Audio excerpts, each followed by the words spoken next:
So last weekend, my family decided to have a fancy breakfast at home, which basically means my dad breaks out his French press and we all pretend to know the difference between artisan toast and regular bread. As we're setting the table, Dad starts acting suspiciously cheerful, which in our house is code for something is about to go terribly wrong or mildly hilarious. He keeps nudging the salt shaker toward the edge of the table, all while whistling the Mission Impossible theme and glancing at us like we're about to walk into a booby trap. We all ignore him, because honestly, Dad's pranks usually involve plastic spiders or ketchup packets. Breakfast begins and my mom, the queen of scrambled eggs, reaches for the salt.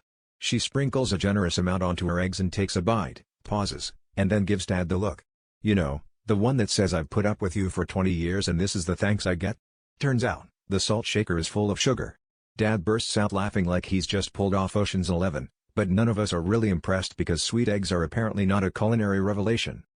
But here's where it gets really good. Dad, still basking in his own comedic genius, goes to pour himself a cup of his precious, meticulously brewed coffee. He dumps what he thinks is a spoonful of sugar into his mug, stirs, and takes a big, confident sip.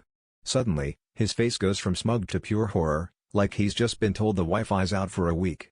Why does my coffee taste like the Atlantic? He sputters, and then realizes the sugar bowl is actually filled with salt, because in his master plan, he swapped all the shakers, not just the one. The rest of us absolutely lose it, and my mom, never missing a beat, grins and says, "Looks like you've invented the world's first salted caramel disaster." Dad, ever the pun enthusiast, sighs and says, "Well, I guess that's what you call a latte confusion."